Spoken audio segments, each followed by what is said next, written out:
Let's go now to line one and speak to Cabot Martin. Hello, sir. Good afternoon, Pete. How's it going? Oh, not too bad. We talked about me calling back. Yes. And I think we were talking about statements by the Premier and then subsequent statements by Mr. Martin from Nalcor. Right. Yeah. That's about the compensation owed? Was it specifically about that, or? No, it was about the notion that if cost exceeded a certain amount. Oh, right, yeah.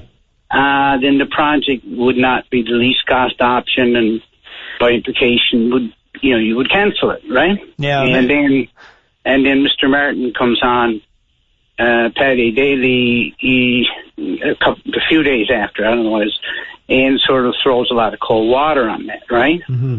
Yeah. He said he was talking to the Premier, and the Premier knows we're doing it. Well, yeah, I wanted to see exactly what he had said, so I got a tape, and I must admit it's a little bit difficult to even re-listening a couple times to understand exactly what he's saying. But one thing he did say was that we were working with this $2.5 billion, what do you call it, buffer. Yeah. In other words, don't worry about a few cost overruns. We get the $2.5 billion buffer to work on type thing, right? Yeah, well, that's the difference between the isolated island solution and Muskrat Falls. He's saying that as long as it's that much cheaper, Yes, but the problem is this is a totally theoretical number, and it is based on unrealistic assumption piled on top of unrealistic assumption. And so, on price, for instance, they're using $135 a barrel and more for their price of oil, which makes Holyrood, supposed to make Holyrood look bad. Well, that in itself must account for a lot of the difference, doesn't it? That would devastate the numbers. Yeah. And then if you put on top of that, they also assume $5 billion cost, then the combination of being out on the price of oil and also out on the cost side are devastating for this project.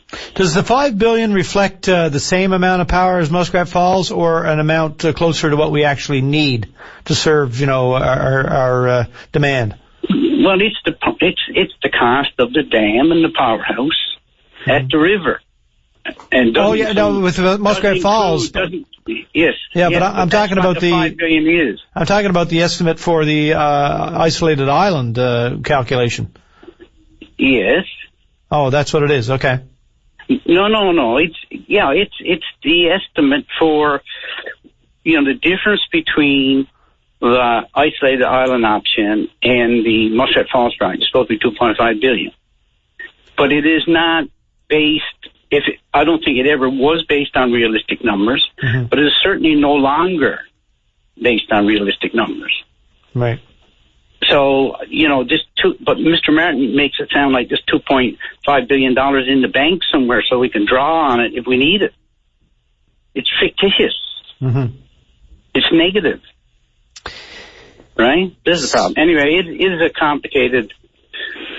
That's two things right there that I didn't realize, that they were estimating, at that time when those numbers were compiled, that it was a $5 billion cost for Muskrat Falls, and that the fuel was at $135 a barrel. So you're right away. That throws all those calculations out the window. Well, these are the two real big assumptions in the computer model. Right. And by the way, time, which can devastate you as well. Delay is never, ever. Ask any construction engineer in the world, and they'll tell you delay is. Ask any person who's built a house. Delay is never good. Never, ever. Well, he's saying now that the delay is necessary to make it more affordable. Well, the ultimate way to make this more affordable is to delay forever. Fair enough. Okay. Yeah. Anyway, listen, I thought I'd phone back. I'm hoping to get a piece of the paper, and that'll be, be able to explain this, and maybe after, if it does come out sometime, maybe I'll call back then. Okay. Well, absolutely. There's so much, clearly, that we can talk about. There are so many aspects. And this is part of the problem, of course, the whole thing is that it is so complicated, and you can attempt to make it a little bit, simpler, speak in layman's terms, or you can exacerbate the problem by, adding in a lot of, terminology, verbose language, and distance people further from it. And the accusation has been leveled that that's exactly what's going on, that people are exhausted by the talk, but distanced from it more so because it's just stuff they can't and will never understand if it's being discussed in the terms it has been. Yeah. Well, modern corporations have staffs who are devoted to no less a task as that. So anyway, it is an interesting, but I think we're at a critical stage, and I genuinely do not believe that the project is necessarily going to go ahead, and that there is some hope of cancellation. That's but what about all the commitments we've made? What about all the? Well, I know, but the total cost of settling out on all those commitments is going to be far, far less than what the difference what a disaster this will be. 10 billion, 12 billion, 15, whatever it's going to be, right? I mean, this is where we're living. And we're living in a real world where $135 a barrel going forward, with no other private energy corporation in the world is using that kind of a number.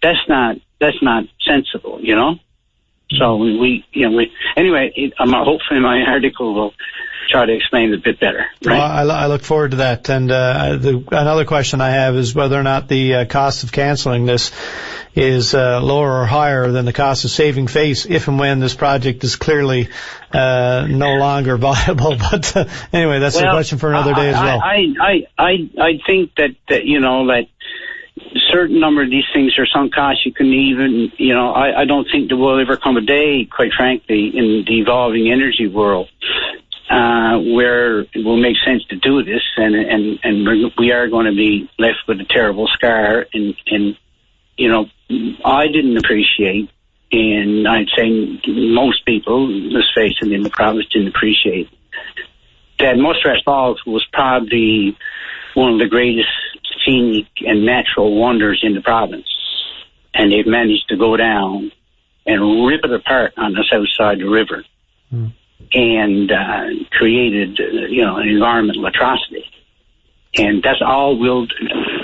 I just keep hoping that we come to our senses before we not only do that, but pile an economic disaster on top of it. Yeah. One of these days I'd like to talk to you too about what you might know about new technologies coming forward to essentially store energy from the forms of energy generation that we've been talking about. That the largest problem has been storage, and that's wind and solar and whatnot. I'm reading a few things recently where that seems to be growing in potential all the time.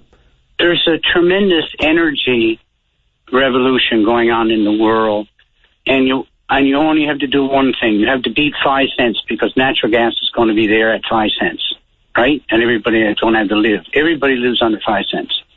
And surprisingly, solar, for instance, is starting to make some starting to read some interesting. They've got their costs down. They're not down to 5 cents or anything, but they're getting down under 10, right? Mm-hmm. And so there is a revolution, and there's a revolution in liquefied natural gas, where it's been broken down into a very small size so you can drive a tractor trailer with it, right? Mm-hmm. And you can move it around, and they use it for ferries on the coast of Norway, that kind of thing, right? Mm-hmm. So, you're right. I mean, and to fix your bet, on an old technology, old unreliable technology, instead of participating in this energy revolution that's going on, not just in shale gas. Shale gas is the biggest single factor in it all. It's driving everything. Mm-hmm. And if you're a real serious worrier about the climate and about global warming, then you just look at 640,000 megawatts of coal-fired generation in China and 400,000 megawatts of coal-fired power in India. And that's the big problem. Mm-hmm. And there's only one. I mean, I was over there in China at a little conference, and was fortunate enough that the clean coal people were in the same conference. So I bumped into a few of them, right? Mm-hmm. And they're doing their damnedest on every front. But what they really got to do is get their shale gas going, and they know that. And they're putting a huge amount of attention to it and money. And I think they're going to surprise the world, because they always used to say they were 5 to 10 years behind the States, and they got maybe 40% more resources, shale gas resources. I mean, the United States Geological Survey says that. They're still opening a coal-fired plant every week, aren't they, in China? But they're opening as few as they can. Yeah, I mean, they're growing industrially. They will not stop growing, but they're doing their best. And their best is going to be this natural gas. So anyway, all around the world, countries are changing to natural gas and solar and wind, or some combination of that, you know? Okay, Cabot Marburn, we're going to have to go, but I look forward to the letter and our next conversation, sir. Okay, great. Okay, take care. Bye-bye.